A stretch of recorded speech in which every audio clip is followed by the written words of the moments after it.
믿습니다. 아멘. 날마다 특별한 새벽 세 번째 밭의 다섯 번째 말씀입니다. 오늘 말씀의 제목은 선하시고 인자하신 하나님의 손 안에서 내 모든 것이 선한 것으로 바뀌리라, 이런 제목으로 말씀 전하도록 하겠습니다. 내 인생 가운데 속에 좋아 보이는 것도 있고 또 힘들어 보이는 것도 있지만 주님의 손 안에서 모든 것이 합력하여 선한 것으로 바뀌리라, 이런 제목으로 말씀 전하도록 하겠습니다. 오늘은 2024년 추수감사주일입니다. 그래서 강단 위에도 우리 미아부에서 정말 아름답게 장식을 해 주었는데 질문입니다. 여기에 있는 많은 과일들 중에서 우리 하나님이 가장 좋아하시는 과일이 무엇일까?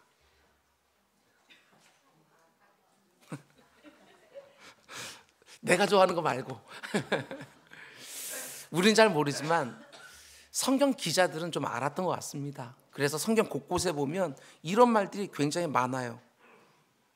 이곳저곳에 주께 감사드리세, 이런 말들이 굉장히 많아요. 그래서 하나님이 가장,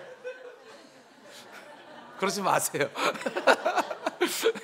하나님이 가장 좋아하시는 것은 감이 아닐까, 그렇죠? 성경 기자들이 감사드리자고.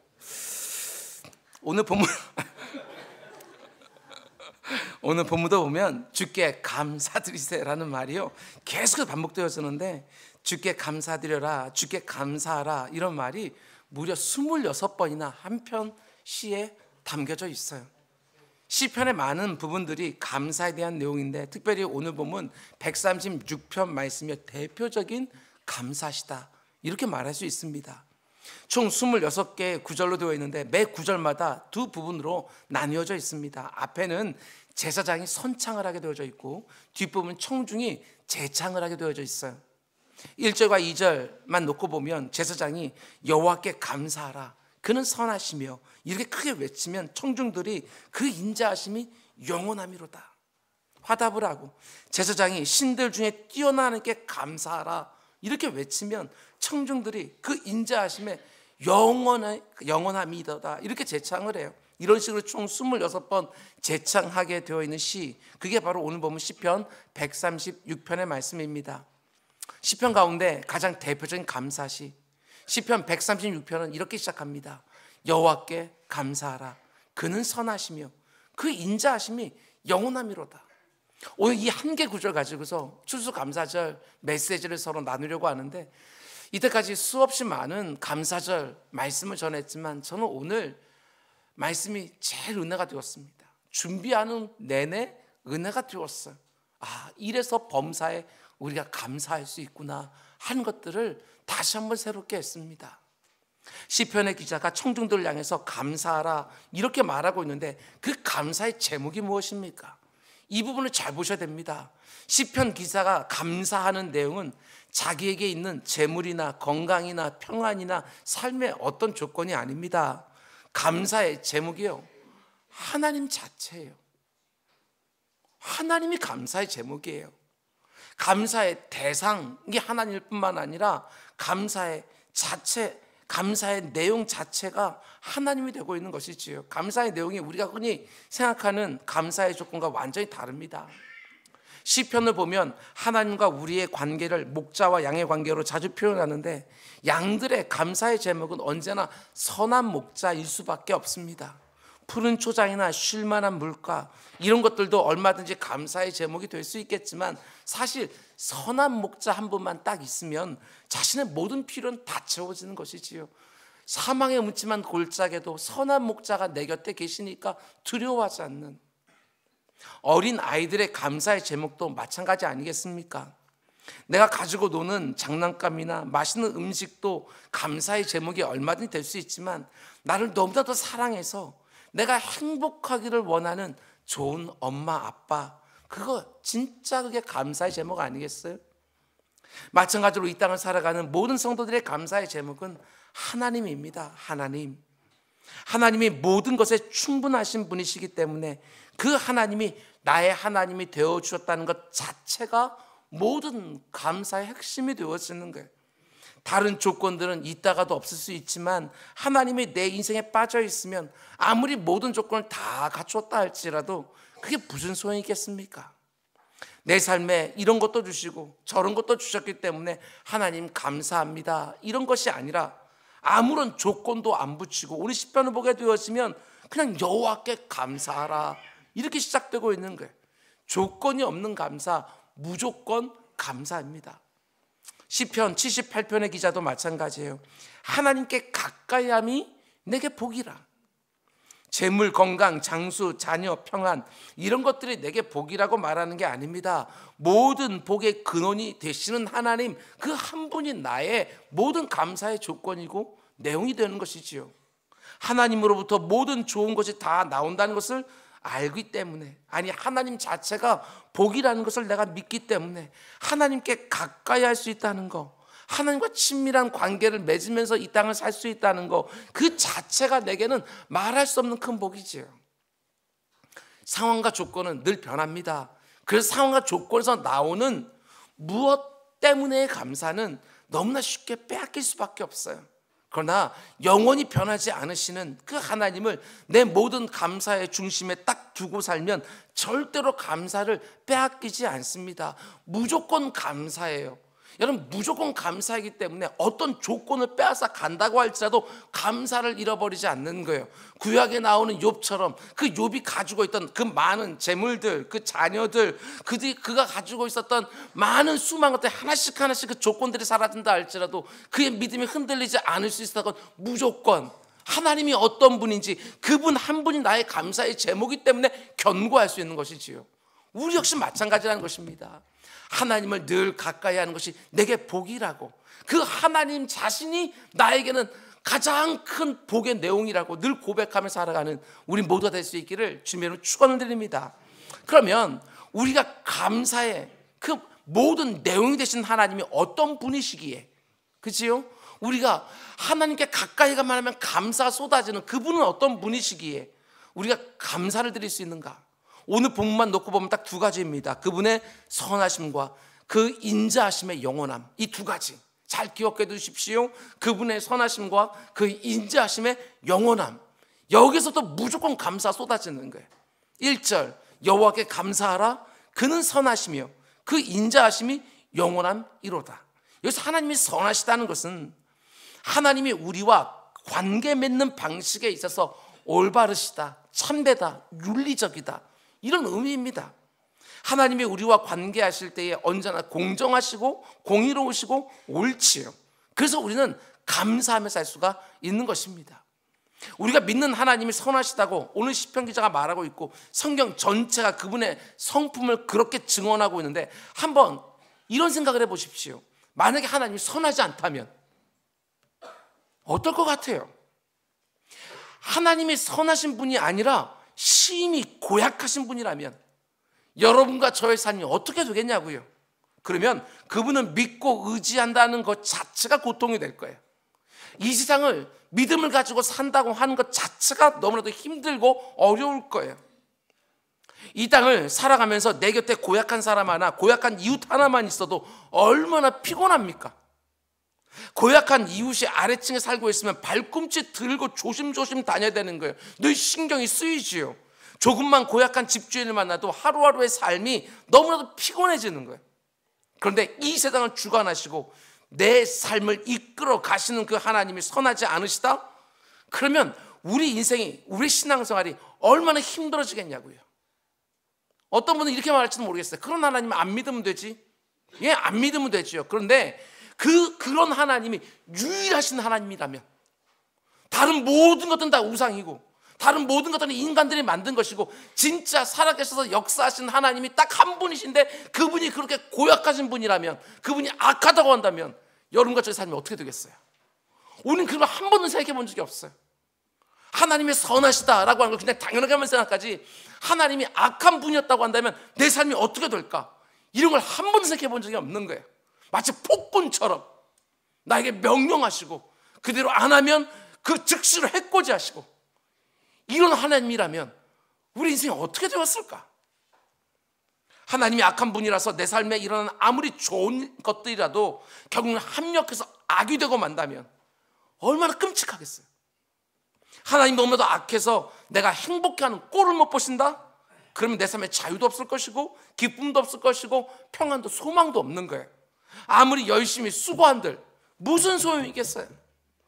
내 삶에 아무리 좋은 일을 일어난다 할지라도 하나님 심술고 악한 분이라서 결국에는 그 일을 악한 게 만들어 버린다면 우린 늘 불안해하면서 전전긍긍할 수밖에 없어요. 그런 사람이 무슨 제대로 된 감사가 있겠어요? 직장에서 상사가 조금만 고약해도 직장 생활이 지옥과 같아지는데 하나님이 악한 분이라면 우리 인생은 정말 지옥이 되는 거예요. 근데 시편 기자는 너무도 감사하게 이렇게 노래합니다. 그는 선하시며 그 인자하심이 영원하시다. 유일하신 한 분 하나님이신데 그분이 악하고 고약하신 분이 아니라 그분이 지극히 선하신 분이다. 그 자체로서도 얼마나 큰 감사의 제목이냐고요. 하나님의 선하신 성품 그 자체가 우리는 감사의 제목이 되는 거예요. 하나님이 악한 분이라면 농부가 왜 씨를 뿌리겠어요? 어떻게 봄에 씨를 뿌리겠냐고요. 가을에 그 뿌린 씨만큼 거둘 수 있다는 그런 보장도 없는데 하나님이 악한 분이라면 인생의 모든 노력은 쓸데없는 거예요. 성실하게 사는 것, 정직하게 사는 것 아무 의미 없어요. 그러나 하나님이 지극히 선한 분이시기에 오늘도 농부는 땅에 씨를 뿌릴 수 있는 것이고 새들은 아침부터 일찍 일어나서 먹이를 찾아서 날아다니는 것이고 우리도 성실하게 하루하루를 살아갈 수 있는 거예요. 그분이 우리를 윤리적으로 대하신다고요. 심은 대로 거두게 하셔요. 우리가 심은 것들보다 언제 더 주고 싶어 하시는 분, 적게 주실 때에도 그 가운데 선한 뜻을 가지고 계신 분, 우리가 이런 하나님을 믿는다는 거, 하나님 자체가 감사의 제목이다. 우리가 입으로 고백하지 않더라도 내가 살아가는 모든 삶의 밑바닥에는 하나님이 선하시다라고 하는 암묵적인 고백들이 다 들어있는 거예요. 내가 입으로 고백하든 고백하지 않든 여러분과 제가 성실하게 하루하루를 살고 땀을 흘리며 내게 주어진 인생의 길이만큼 살 수 있는 이유는 하나님의 선하신 속성, 그것 때문에 우리의 모든 인생이 가능해지는 것이지요. 너무나 감사하게도 유일하신 참 하나님, 우리가 믿는 하나님에게는 악한 것이 없습니다. 그분에게는 어둠도 없고 그림자도 없습니다. 내 삶을 주관하시고 이끌어가신 하나님이 선하신 분이시기 때문에 내 삶에 어떤 일이 일어난다고 하더라도 감사할 수 있어요. 선하신 분이니까. 그분이 세상을 다스리고 나를 다스리시는데 그분이 선하세요. 그러면 내 삶 가운데 내 눈으로 볼 때 이게 나쁜 일이 된 것처럼 아무리 보인다 할지라도 그분이 허락하신 것이기 때문에 우리는 그 믿음으로 그걸 감사함으로 받을 수 있는 거예요. 그게 범사의 감사. 그분의 손 위에 올려진 모든 것들은 합력하여 선이 되어져요. 나의 실수나 잘못된 판단까지도, 나의 죄와 허물까지도 그분의 손에 올려질 때 거기서 선한 것들이 결과로 남게 되어지는, 그분이 선하시기 때문에 우리는 그런 소망을 할 수 있게 되어지는 거예요. 우리가 잘 아는 데살로니가전서 5장 18절 말씀 보면 범사에 감사하라. 범사, 모든 일에 감사하라는 거예요. 어떻게 우리가 모든 일에 감사할 수 있다고요? 내가 원하는 일이 이루어지지 않았는데 어떻게 그 일까지 감사할 수 있나? 아니, 내가 원하는 것과 정반대의 상황이 지금 일어나고 있는데 어떻게 그 일까지 감사할 수 있나? 그러나 내 삶을 주관하시고 이끌어 가시는 하나님의 절대적인 선하심에 대한 믿음만 놓치지 않으면 틀림없습니다. 그 일까지도 감사하게 되어져요. 그 일마저도 합력하여 필경선이 될 것을 믿고 감사하게 되어지는 거예요. 여러분, 하나님은 선하신 분이시다. 믿으십니까? 그분 안에는 그 어떤 고약한 악한 것도 없다. 여러분 믿으십니까? 그러면 모든 경우에 우리는 감사할 수 있어요. 그분의 선하신 성품을 믿음으로 딱 붙들고 우리는 범사를 살아가는 거예요. 하나님이 내 삶에 허락하시는 그 어떤 것도 하나님의 선하심의 일부라고 하는 것, 그 사실이 믿어지면 모든 일에 감사가 가능하지요. 여러분, 사도 바울은 로마서 8장 28절, 우리가 잘 아는 말씀이에요. 거기서 초대교회 성도들이 이렇게 말합니다. 초대교회 성도들이 어떤 상황에서 신앙생활을 하고 있어요? 로마 제국의 극심한 박해 가운데 속에, 유대인들의 학대 가운데 속에서 그들은 신앙생활을 하거든요. 근데 사도 바울이요, 그들을 향해서 이렇게 말합니다. 우리가 알거니와 하나님을 사랑하는 자 곧 그의 뜻대로 부르심을 입은 자들에게는 모든 것들이 합력하여 선을 이루느니라. 저는 이 말씀을 묵상할 때마다 모든 것이 합력하여 선을 이루느니라, 이 부분이 너무너무 은혜가 됐어요. 근데 이번에 이 말씀을 묵상하는데 저는 맨 앞에 나오는 말, 우리가 알거니와, 이게 얼마나 감격으로 다가오는지 모르겠어요. 로마 제국에서, 제국에 의하여 그런 박해와 학대를 받고 있는 그 초대교회 성도들인데, 유대인들에 의해서 그 모진 고난을 다 당하고 있는데 사도 바울이 뭐라고 말해요? 우리가 알거니와. 무슨 말이지요?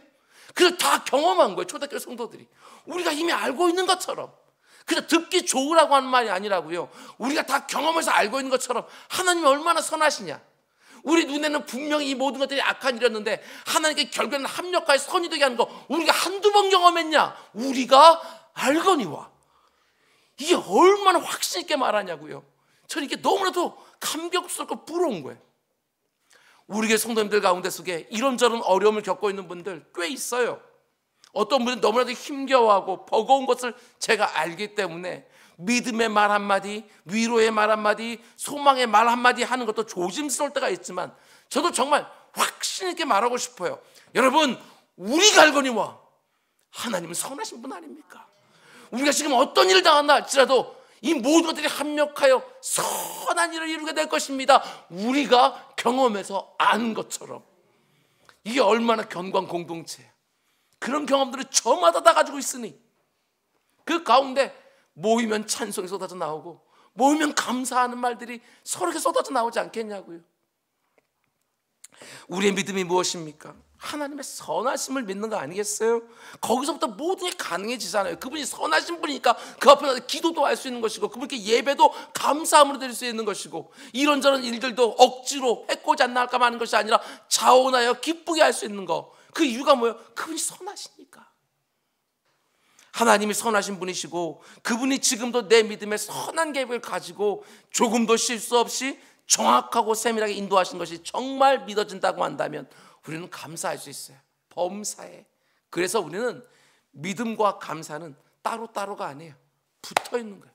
그분의 선하심이 믿어지면 범사에 감사, 이게 따라오게 되어져 있어요. 그런가 하면 시편 기자는 하나님의 인자하심이 영원하시다 이렇게 또 노래합니다. 여기 보면 인자라는 단어와 영원이라는 단어가 서로 붙어서 나오는데요, 성경에서 가장 중요한 단어다 이렇게 보면 틀림없어요. 먼저 하나님이 인자하시다라는 이 말은 하나님이 우리를 대하실 때 언제나 자신의 긍휼과 자비로 대해 주신다, 이런 의미예요. 여러분과 저를 향한 하나님의 인자와 긍휼과 자비, 내 삶의 모든 자리, 모든 상황에서 드러났지만 무엇보다 자기의 독생자를 십자가에 매달아 여러분과 저의 죄를 대신 갚게 해준 거, 그 대속의 십자가만 바라보게 되어지면 우리는 하나님이 얼마나 인자하신지, 얼마나 그분의 긍휼과 자비가 넘치는지 우리는 알게 되어지는 것이지요.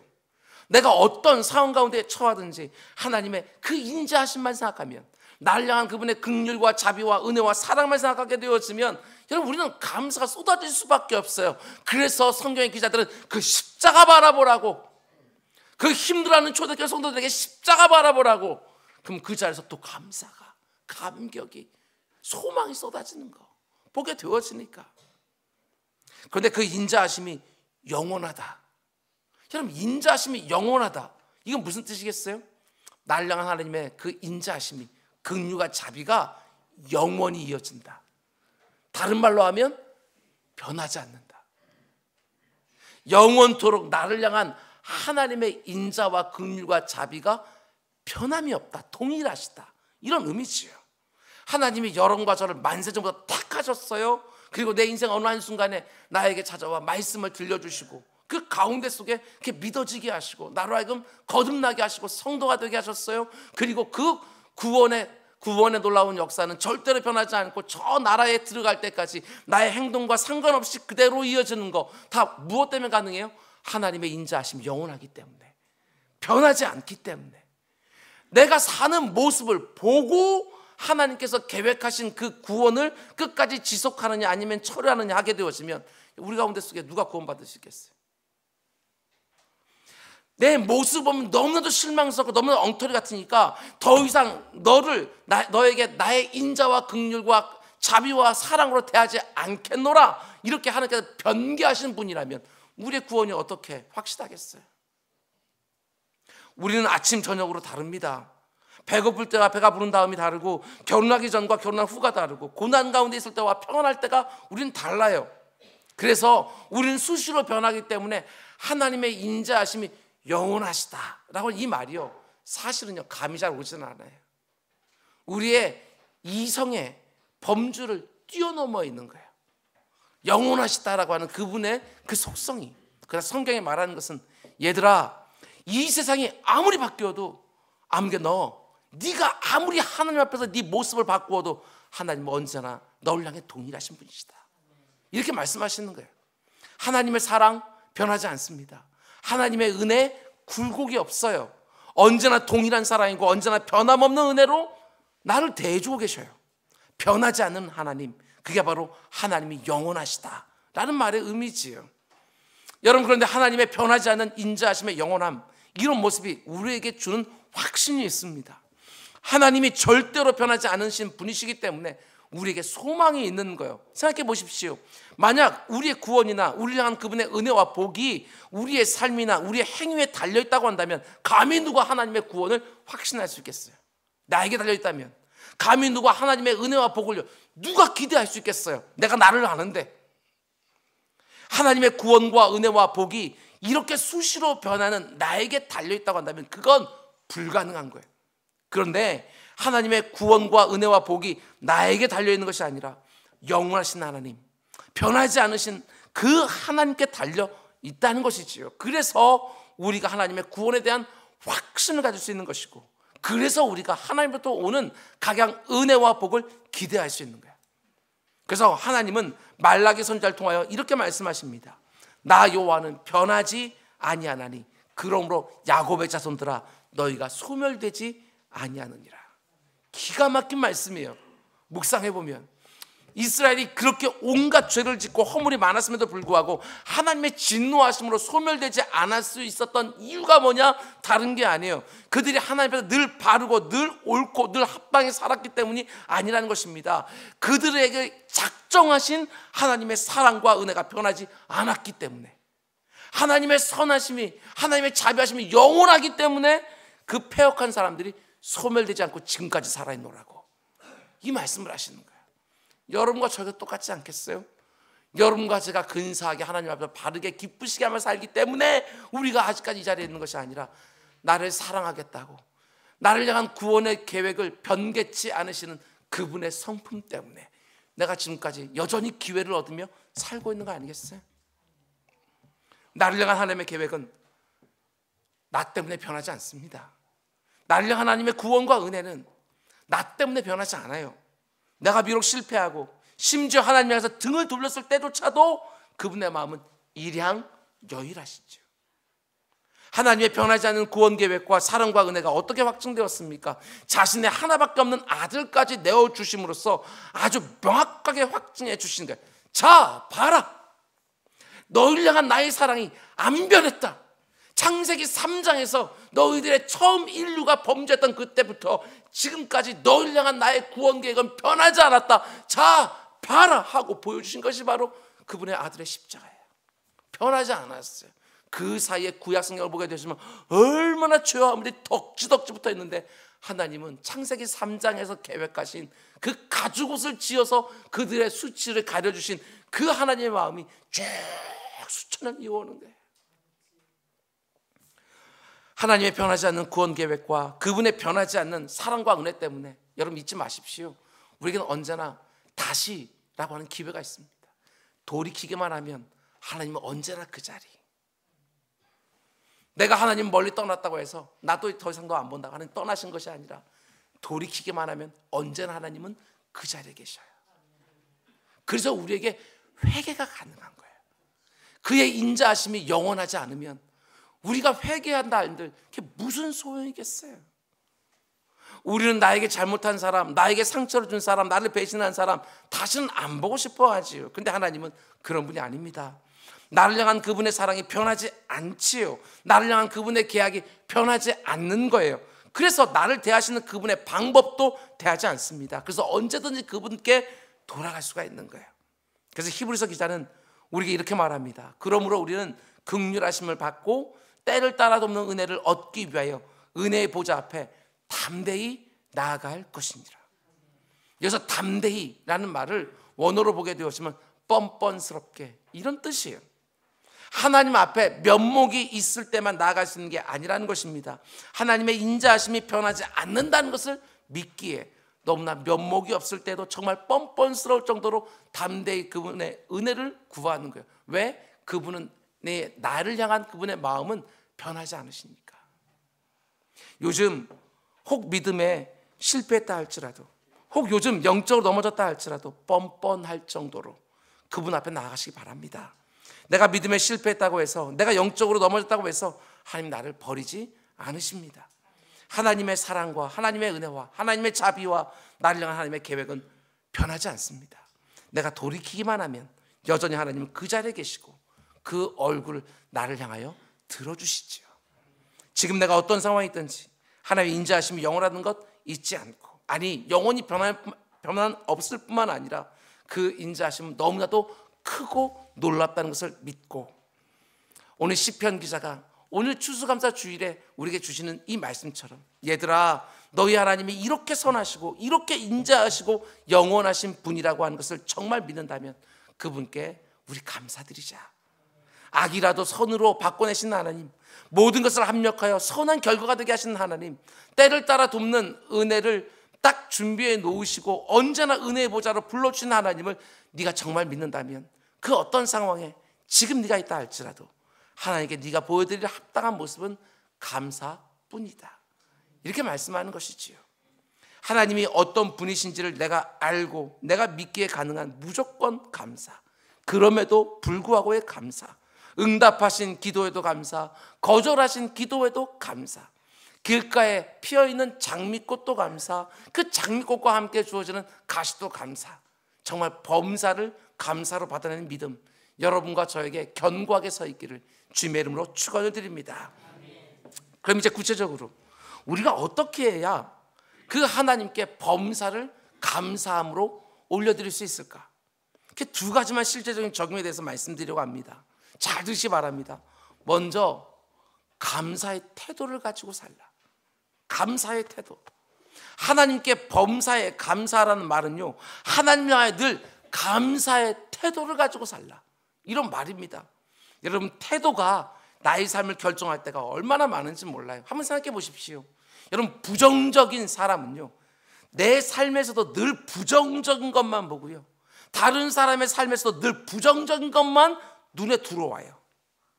그런 태도를 가진 사람에게는 하나님이 아무리 좋은 것을 주셔도요 소용이 없어요. 정말 기가 막힐 정도로 그 좋은 것 안에서도요 어떻게든 불평한 거리를 찾아내요. 태도예요, 그게 태도. 반대로 일단 감사의 태도를 자신의 영혼과 정신과 육체에 딱 붙여놓은 사람은 그 어떤 상황 속에 있든지, 그 어떤 사람을 대하든지, 이것도 참 기가 막힌데요, 어떻게든 감사할 거리들을 딱딱 찾아내요. 목회하면서 정말 많이 보거든요. 똑같은 상황이 벌어졌는데 어떤 사람은 거기서 정말 기가 막히게 불평거리를 딱딱 찾아내요. 어떤 사람은 그 가운데서도 기가 막히게 감사의 제목을 딱딱 찾아내요. 뭐가 그렇게 다를까? 그게 태도라는 거예요, 태도. 그 태도가 모여서 그 사람의 인생을 만들어버려요. 그 태도가 얼굴에서 드러나는 것이고 그 태도가 삶의 자세에서도 그냥 다 드러나는 걸 보게 되어져요. 지금 내가 처한 상황보다도, 지금 내 앞에 있는 사람보다도 여러분과 제가 늘 점검해야 되는 것은 나의 태도가 중요한 거예요. 내 앞에는요 상황은 수시로 변해요. 내 앞에 서 있는 사람도 수시로 왔다 갔다 하는 거예요.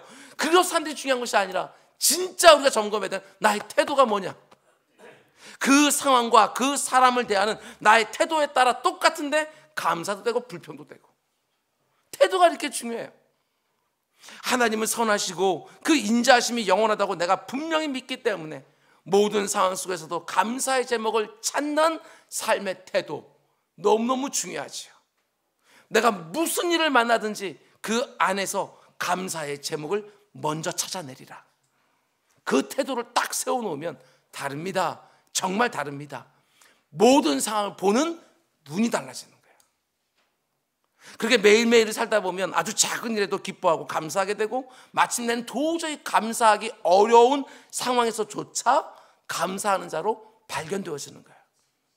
내가 원하는 것이 이루어져야, 지금 내가 가진 것보다 더 많이 가져야 행복해지는 것이 아닙니다. 감사하는 태도만 마음의 중심에 딱 새겨놓고 있으면 지금 내가 서 있는 자리에서부터 우리는 행복을 경험하게 되어지는 거예요.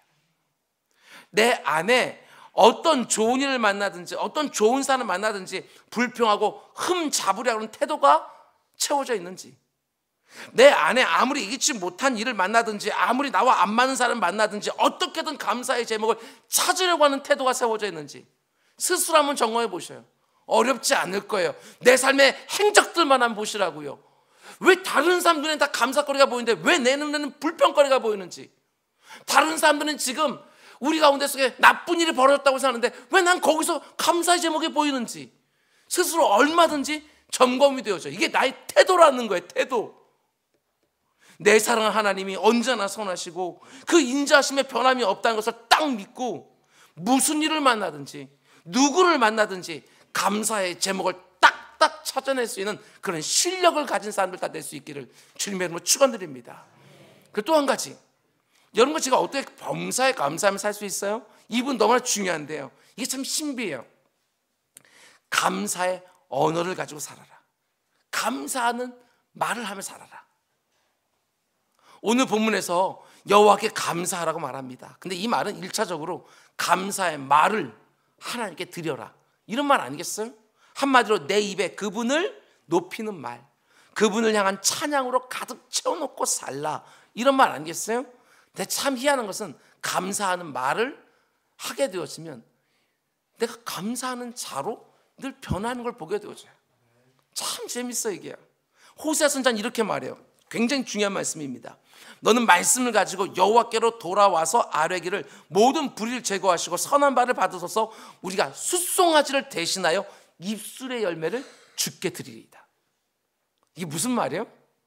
우리가 숫송아지를 대신하여 입술의 열매를 주께 드리리라, 이런 말 아니겠어요? 내 입술의 열매로 얼마든지 숫송아지를 대신할 수 있다, 이런 말이지요. 내 입에서 나오는 하나님 향한 감사의 말, 찬양의 말 한마디 한마디가 숫송아지를 대신할 수 있다. 시편 50편의 시인은 이렇게 말합니다. 감사로 제사를 드리는 자가 나를 영화롭게 한다. 누가 하나님을 영화롭게 한다고요?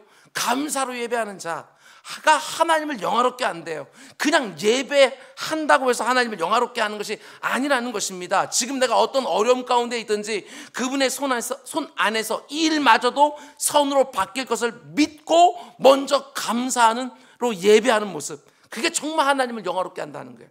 저는 이게 정말 이해가 될 것 같아요.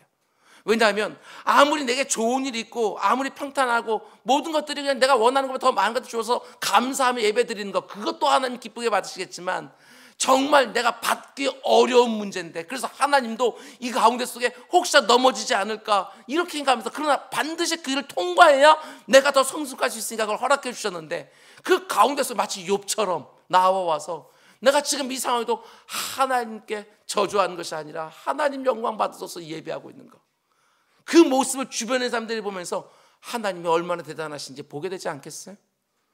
그래서 그게 하나님 영화롭게 하는 모습이 되어져요. 감사로 예배하는 것이.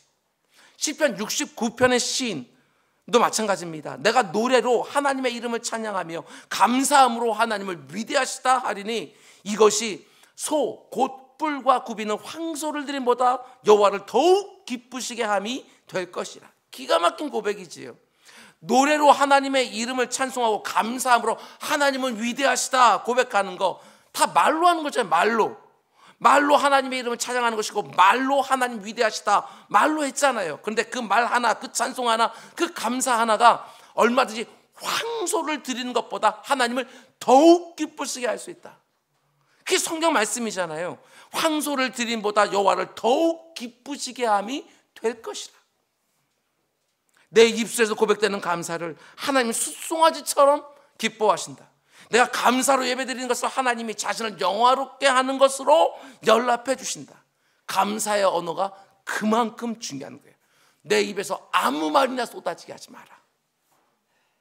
다시 말씀드립니다. 내 입에서 아무 말이나 쏟아지게 하지 마라. 지금 내가 살아가는 삶이 불평스러울 수 있습니다. 사람이나 환경 때문에 계속해서 불평이 쏟아져 나올 수도 있어요. 그러나 그때 의지적이라도 감사하는 입술의 열매를 하나님께 드리시기 바랍니다. 그 사람이나 그 환경을 딱 놓고 하나님, 지금 이 상황 안에도 하나님의 선하신 뜻이 있는 줄 내가 믿습니다. 저 사람도 하나님이 나에게 필요하다고 생각하시고 보내신 줄 내가 믿습니다. 그게 바로 숫송아지를 드리는 것만큼이나 하나님을 기쁘시게 하는 입술의 열매이고, 하나님의 하나님의 되심을 범사에 인정하는, 그분을 영화롭게 하는 찬송이라는 것입니다. 내 입에서 하나님을 향한 찬양과 감사가 쏟아져 나오는 순간 틀림없습니다. 지금까지 내 안에 가득하던 불평과 원망이 사라지기 시작합니다. 감사의 언어에는 정말 그런 능력이 있어요.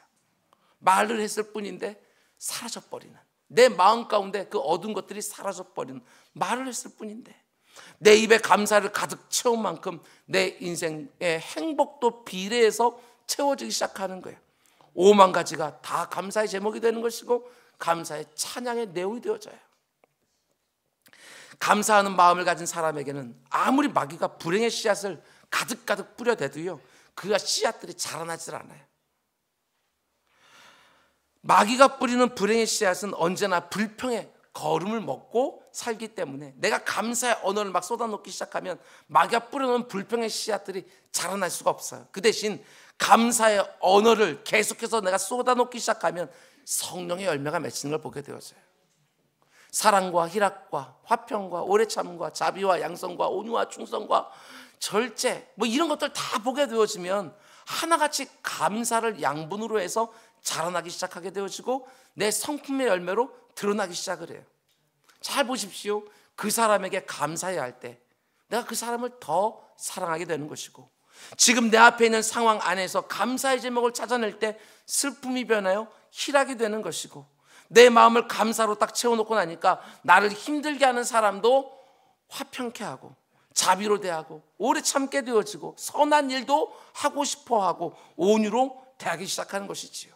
하나님께 늘 감사하는 마음으로 꽉 채우고 있으니까 당연하지요. 하나님과 그분의 말씀에 더 충성하고 싶은 거예요. 불평의 말이 나올 때도 절제하게 되어지지요. 모든 것들이 감사를 양분으로 해서 그 기가 막힌 성령의 열매들이 다 자라나고 드러나게 되어지는 거예요. 형통할 때 감사하면 그 형통은 지속됩니다. 불행할 때도 감사하면 그 변화된 마음과 눈을 통해서 내 인생에 활짝 열려있는 새로운 문이 보이기 시작하는 거예요. 틀림없습니다. 감사는 내 인생을 획기적으로 바꿔내는 최고의 선택이 되어져요. 불평하고 흠을 찾는 태도를 버리고 감사의 제목을 찾는 태도를 내 마음에 늘 준비해 놓으시기 바랍니다. 불평의 언어 이젠 안 됩니다. 여러분, 우리가 예수 믿은 지 몇 년인데 아직까지도 내 입에서 입을 열게 되었으면 불평거리 자꾸 흠이나 찾아서 그거 쏟아내고 있고, 그게 똑똑한 게 아니잖아요. 어떻게든지 감사의 제목, 어떻게든 칭찬할 제목들, 어떻게든지 이 모든 일들로 하나님께 영광을 돌릴 것들을 딱딱 먼저 찾아서 그걸 말로 표현해내는 거, 그게 정말 성숙한 그리스도인들 아니겠습니까? 그렇게 살기 시작하면 내 인생에 정말 새로운 문이 열리기 시작해요. 하나님의 선하심과 그분의 인자하심이 영원하다는 시편 기자의 이 감사 찬양이 추수감사 주일 예배를 드리는 모든 분들의 감사 찬양이 되기를 원합니다. 그 찬양 위에서 매일매일 하나님께 감사의 제사를 드리며 살아가기를 원합니다.